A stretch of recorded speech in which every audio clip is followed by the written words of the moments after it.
feed. We're just going to go ahead and get started. I'm not going to wait for anybody to show up or anything like that because, of course, you can rewind. But I'm Paul Peters, also known in Phoenix AZ as Mr. AC. And today we are going to talk air conditioning on your car. So first thing we're going to do in the first scene is locate the service ports. We're going to check the freon levels. So let's go ahead and go outside and get started.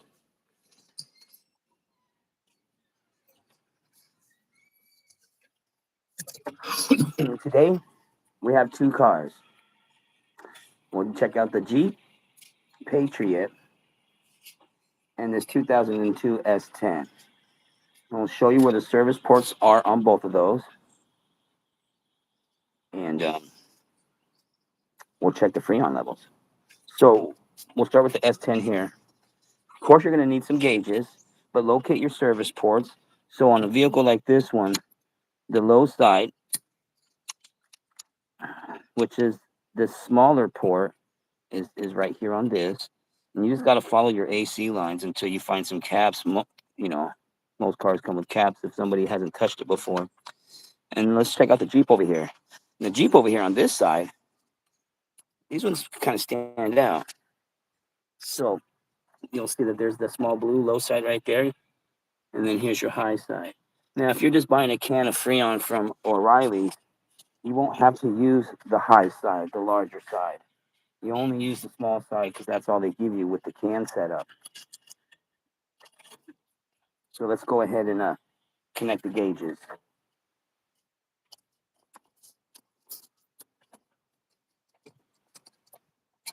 Here's the set of gauges. Nothing expensive. So we're going to go ahead and connect make sure it's closed. So go ahead and connect it to the low side. The blue side is the low side.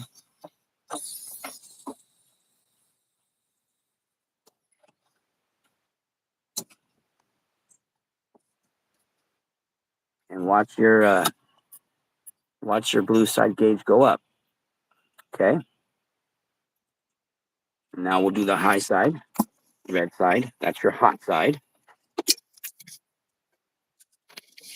Cameraman, take over here. Okay, so there's Freon in this vehicle right here. And then you've got the key to start feeding.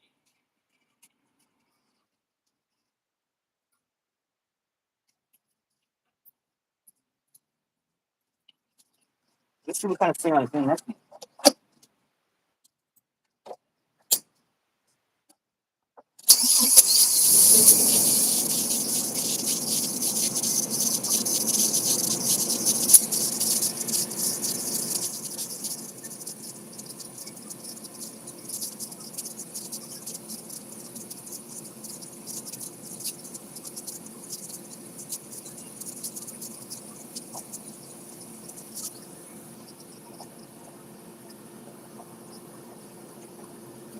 So there, you notice that this vehicle definitely has enough Freon in it. Another way you can also check too is if you have the canister or something like this, and this is cold to the touch, you don't need to touch it. No need to touch it. Let's just say you do need a can of Freon though. R134 is what this vehicle takes here, and it's 12 ounce. Nowadays they have a safety on top, so when you buy the little tool and you only need so much, you can only you could put so much in there and still have some for later without it being wasted. Back then they used to just have a cap that would break, and if you didn't need the whole can, you would have to waste the can, or everyone would just put the whole thing in their car, which that's not what you do. Also, too, take note, if you need a can of Freon, get one that has the oil in it. Just one, because there's at least an ounce of oil, and you probably lost an ounce of oil or so in your system. But if your vehicle takes like a Ford Expedition and it has more, you take 2 or 3 of these cans, only one can with the oil. The rest can be no oil. You put too much oil in it, and the system won't work right. So yes, Freon level on this vehicle is good.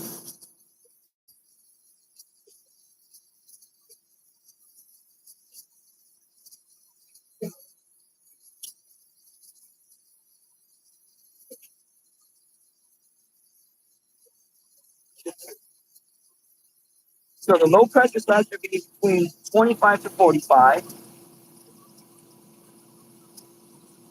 which we're there. And the high side should be about 200 to 250, which we are there. If the readings are low, you might need to add Freon. Before adding Freon, make sure to check for any leaks in the system. And when you connect the can to the service port here. That's the yellow one.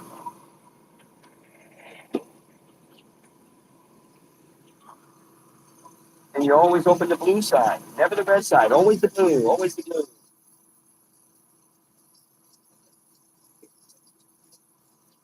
Okay, let's go check the other car. You shut this one off.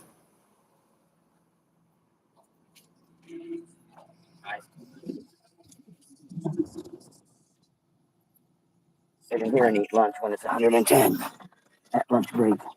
Yeah, feels nice, feels nice. Okay, so let's do the other car. Let's see what those readings, will they be any different? He says during the day when it's hot outside, it's not that cold, but in the morning and the evening, it's freezing. So we're going to go ahead and have him connected to his car. This is his car.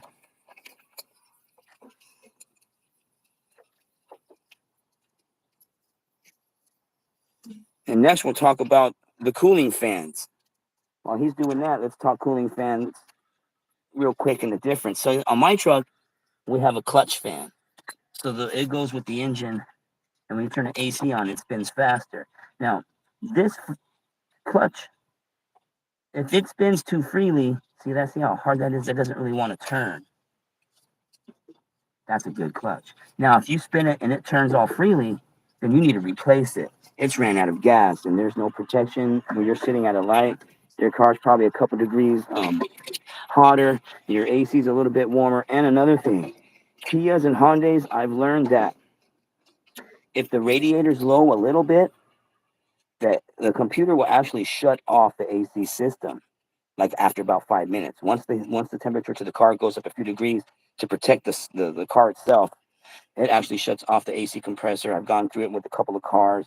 The water pump was leaking, and it was low. And good thing I checked that first, because I didn't know that at first until I started doing some research about the car. So, again, just like anyone else, you learn something every day. So, yes, let's get these connected.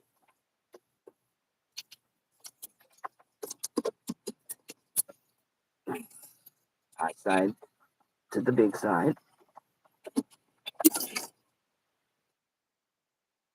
Okay. So we're gonna see if something's wrong with this vehicle. Like I said earlier, he's saying it's during the daytime it's not that cold. Nighttime, in the morning time, it's super cold. So something's got to be wrong here.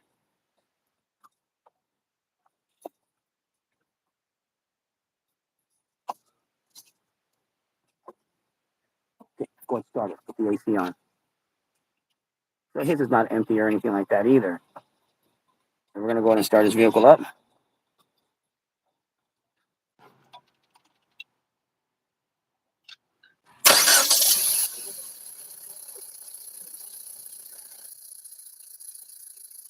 Now, his vehicle has an electric fan, which the fans is